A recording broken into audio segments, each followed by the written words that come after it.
만 그런 게 아니라 두 번째도 항상 딱 기다려 있다가 문을 딱 열면 첫 번째 들어갔어요. 세 번, 네 번, 다섯 번, 여섯 번. 이게 계속 되니까 제가 딱 아침에 가면 뭐 때문에 온지는 아는데. 그래서 우리 지역 가운데 우리 교회하고 참 가깝고 손쉬운 그와 같은 장소를 줬는데 주면서도요. 원래 이 장소를 이렇게 얻으려면 한 2, 3천 불 정도가 들어요. 그런데 그렇게 그냥 아침 일찍 가고 정성을 들이고 그렇게 했던 왜 그런지는 모르겠지만 그분들이 내가 깎아달라고 한 적도 없어요. 그분들이 다 이게 정리해서 깎아가지고 절반보다 더 작게 지금도 우리가 영수증을 받으면 이게 토탈 얼마인데 그걸 다 따져보면 한 달에 한 2,000원, 한 4,500불이 돼요. 근데 그 절반을 우리에게 차지합니다. 여러분 저는 새벽 예배와 아침에 일을 하는 이 일이 나에게는 개인적인 그와 같은 무장을 하는데 가장 필수적인 그와 같은 부분입니다. 여러분도 여러분 나름대로 영적인 그와 같은 무장을 하면 되는 거예요.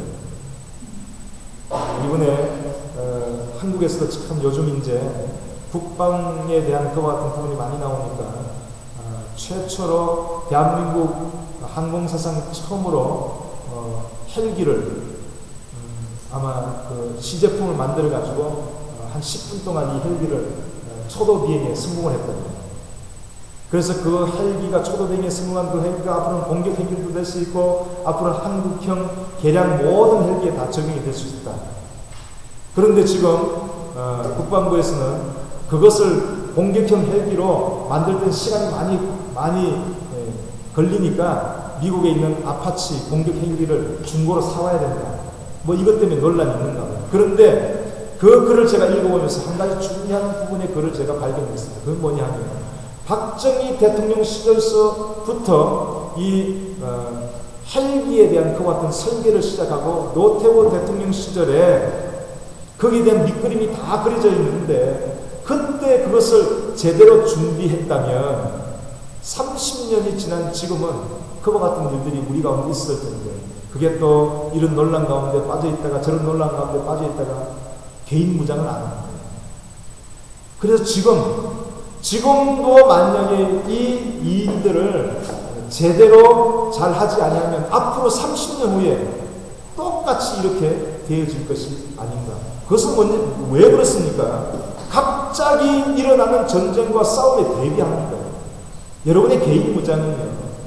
오늘 하루를 살아가는데 언제든지 일어날지 모르는 이러한 영적인 그와 같은 스피리추얼 월페어, 영적인 그와 같은 싸움 가운데 여러분 대비하는 아주 중요한 그와 같은 준비요 무장이라고 합니다. 여러분 이 영적인 무장은요 복잡하게 생각할 것도 없고 딱 두 가지만 하시면 첫 번째가 뭐냐? 다 같이 합니다. 나는 하나님의 자녀다. 여러분 누구라고요? 여러분 하나님의 자녀. 영적인 무장에 있어 첫 번째가 뭐냐면 하나님의 자녀라고 하는 것을 기억합니다. 나는 누구 어느 집에 몇 대 손이다. 나는 우리 집안에 장관이 있고 우리 집안에 지금 중요한 사람이 있다. 그게 아니라 어떤 문제가 발생했을 때 제일 먼저 여러분들이 가져야 될 첫 번째 준비되어져 있는 그 같은 부분이 뭐냐면 나는 하나님의 자녀라고 합니다. 하나님의 자녀. 나는 하나님의 자녀이기 때문에 누가 우리의 길을 지도하시고 인도하십니까?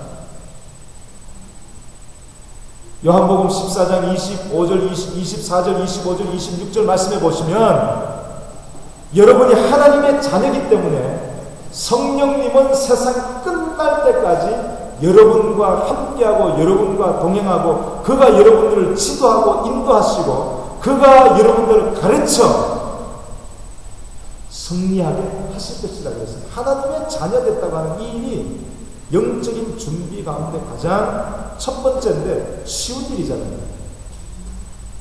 얼마나 쉬운 일이에요. 여러분들 하나님의 자녀야 아니에요? 하나님의 자녀니까 오늘 예배를 드립니다. 쉬운 일이에요. 그 다음에 두 번째가 뭐냐면 여러분이 아무리 못나도 하나님의 자녀인데 두 번째가 뭐냐면 기도를 이해합니다. 한국에서 지금요 김길태 때문에 아주 문제가 많아요. 김길태 어떤 사람인가 여러분 혹시 아세요? 누구예요, 김길태? 살인범. 어떤 살인범?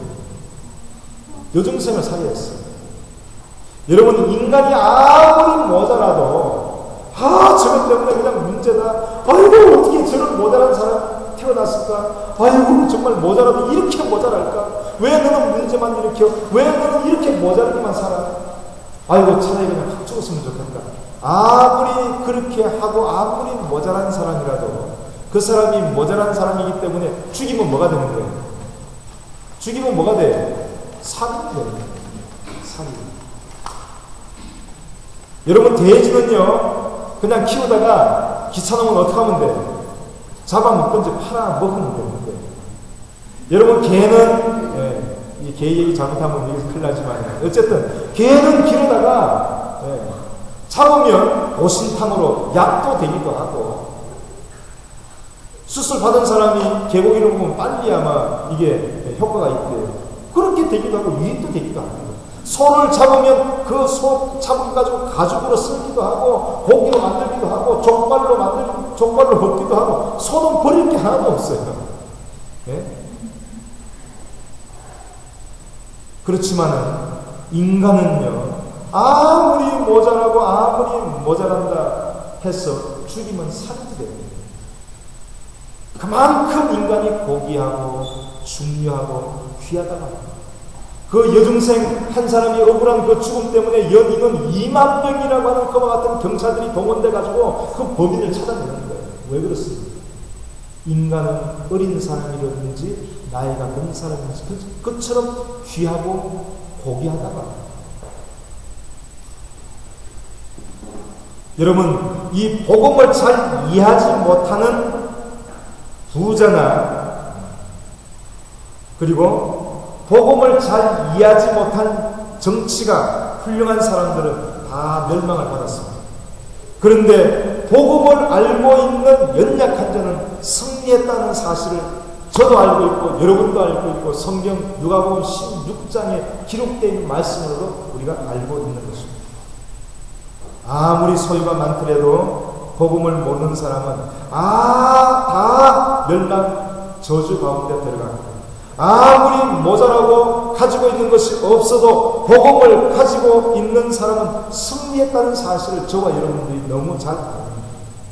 그러면 복음을 알고 있고 연약한 자는 어떻게 해요? 그래서 의의 흉배를 붙인다고 했습니다. 의의 흉배를 붙인 것처럼 하나님의 자녀된 것 때문에 늘 감사한 것이 뭐냐면 기도라고 합니다. 저와 여러분들이 언제 이런 축복을 받느냐? 바로 예배 시간입니다. 내가 하나님의 자녀가 맞다고 하는 것. 여러분, 찬양은 뭐라고 그랬습니까? 찬양은요, 어떤 사람이 20년 동안에 그가 기도하고 준비하고 20년 동안에 그 믿음의 간증과 고백을 드렸더니 응답을 나에게 주셨다. 내가 고칠 수 없는 그와 같은 질병이 있었는데 그 질병 때문에 간구하고 기도했더니 10년 만에 하나님이 나의 병을 고쳐주셨다. 그래서 어떻게 그 간증을 곡조에 붙였어. 나 같은 죄인 살리시. 그렇습니다. 찬송 얼마나 유명합니다. 여러분, 찬송가에 나와 있는 모든 것은 어떤 사람이 때로는 일평생 기도의 제목으로 기도를 하다가 응답받은 내용이에요. 여러분들이 찬양할 때 그 사람이 일평생 기도했던 것을 단 한 번에 여러분의 것으로 가질 수 있는 것이 뭐냐면 찬양이에요. 찬송이에요. 예배 가운데 여러분이 있는 이 축복이 얼마나 아름답고 복되고 귀한지 알 수가 없는 거예요. 그래서 하나님의 말씀을 받는 그 시간이 귀한 거예요. 그리고 지금부터 여러분을 공격하고 무너뜨릴 사람이 없다 그랬습니다. 왜냐하면 예수 그리스도라고 하는 엄청난 믿음의 방패를 들고 있기 때문에 우리는 영적으로 언제든지 승리한다고 하는 것입니다. 그렇기 때문에 하나님의 자녀가 가는 곳에는 화감의 세력들이 물러간다 그랬습니다. 그래서 복음의 신발, 말씀의 금, 이런 부분들을 우리가 생각하는 거예요. 이